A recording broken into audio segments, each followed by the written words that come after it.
What is going on, everybody? Carter here with Edged Mindset. Welcome to the channel. I appreciate you. Please like, subscribe, comment down below. It really, really, really helps me out. I also have a discount code to the Hollow Grind.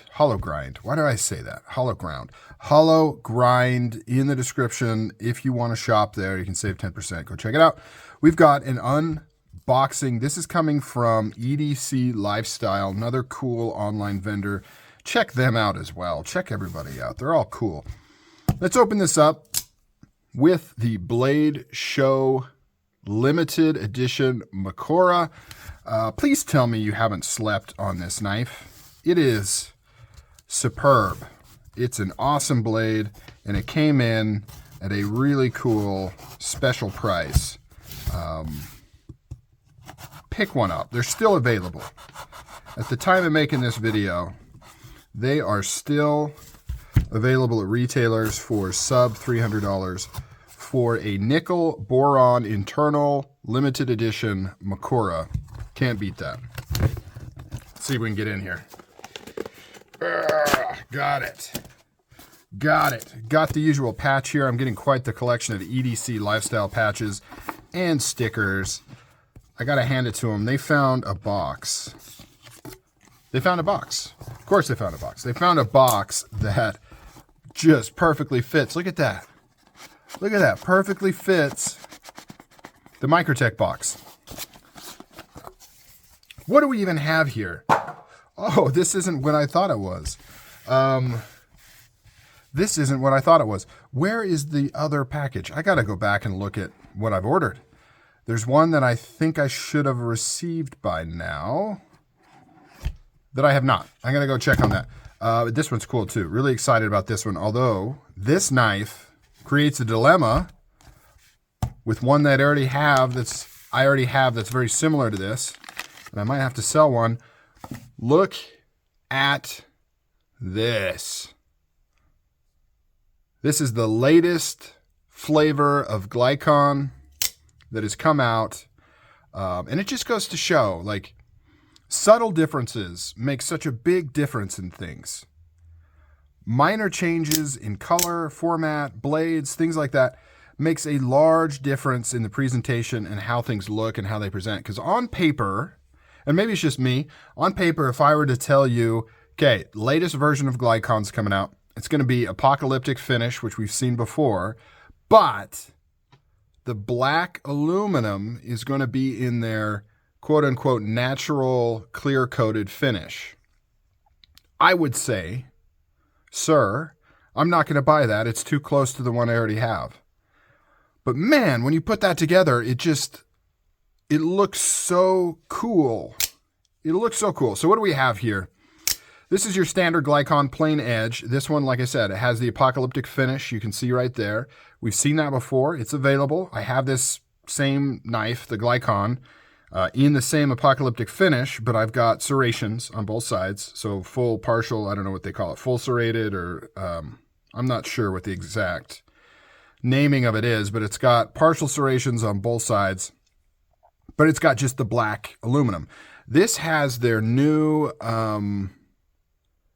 concept called the natural aluminum, which the reason I'm hesitating is I don't quite fully understand it, right? So it's got the grain in it, clearly from just being kind of raw finished aluminum, which I think is cool. But as far as this dark gray color, I don't know where that comes from, because raw aluminum should be pretty bright. Aluminum's bright. It's not like titanium where it has this kind of dark color. So I don't know where this dark coloration comes from. I don't know if it's an oxidization that's happened naturally, which doesn't make sense. In my mind, if they took a billet of aluminum and then they rough ground it, it should be very bright. Like, it should be very shiny, raw aluminum. So I don't know where this coloration comes from. And then let's take a look at the actual name here. Apocalyptic Standard and Overlay Nickel. Oh, nickel boron internals in here as well. Natural Clear. Oh, it's not even focusing. I'm sorry, guys. I'm reading it in real life and it's not focusing. I apologize. Natural Clear is what they call that finish. So I think the natural refers to kind of the raw aluminum, and then the clear part I think refers to a clear coat that they put on it to protect it, but I'm not completely sure. But what I am sure of is it looks cool because it makes it look kind of like it's all titanium, and it just kind of works so well with this particular design. Because one of the things that kind of bugged me on this, and I think a lot of people too, based on what I'm hearing, and not this, the original Glykon, is the stark coloration between the titanium and the black aluminum. It was just a very stark contrast, kind of like tiles, you know, like black and white tiles, like just very like, just strong contrast between the two. And I didn't really love it. And that's why I kind of wanted a shadow. I still do want a shadow, because that solves it in a different way, right? It solves it by black coating the titanium. But one of the things that I really like about the Glykon is the inclusion of titanium in the OTF. More premium materials. The action on this thing is really, really nice. The tri-button thing is a little bit of a gimmick, but it doesn't bother anything, or at least not that I've experienced. I would prefer it not be there. I wish this was just side opening like normal, because you really can't actuate it with just this front one. I guess if you've got thumbs of steel, maybe. So in order to do it, I can't even open it with the side ones, really. I guess if I really try hard, I can close it pretty easily. But for the most part, I just do the normal wide button opening, and that's what works best for me. And I think a lot of people are the same way, but side opening switches are a little bit of a gimmick, but I kind of like it without it. But pocket clip's cool, milled titanium, it's reversible, you've got the lanyard hole in it. This blade shape is really cool. You've got the thumb ramp. I've mentioned all this before. It's sharp on top, sharp on bottom. It's a bayonet style. Really good for an OTF because you have the double blade action there. Just looks really, really cool. And this natural clear finish, which you can get this, the only other knife I believe that has this natural clear finish on it is the stitch. They did a version of the stitch, the auto stitch, where the aluminum is finished the same way, and it looks just as cool. I almost got one, but I didn't because I just don't love the stitch.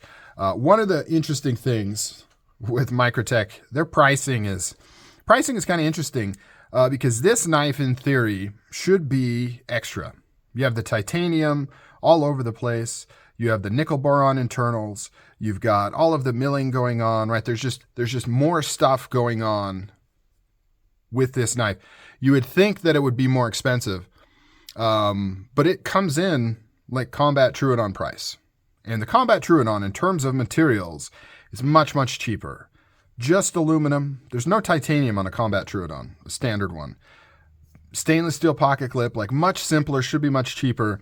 No nickel boron internals, but this one does. And they don't charge extra for it. Now, I'm not saying it's cheap. Certainly not. Very expensive. But this, in my mind, just based on materials, craftsmanship, and all that, this one fits the price point much better than a lot of Microtech's offerings. If you were to ever say that a Microtech OTF is worth the money, this would definitely be one of the ones I could make an argument for. Some of the others, I don't even try because it feels like a losing battle. Still love them. I still buy them. I think they're so cool, but it is hard to justify some of the prices on some of the OTFs. But this one here has a lot more going on for it. So end of rant. This was supposed to be an unboxing, but instead I have just rambled on like I usually do. So let me know down below, what do you think of this clear finish on here? Is it cool? Would you pick it up? Let me know. Like, comment, subscribe. Let me know what you think of this, and I will see you guys on the next video.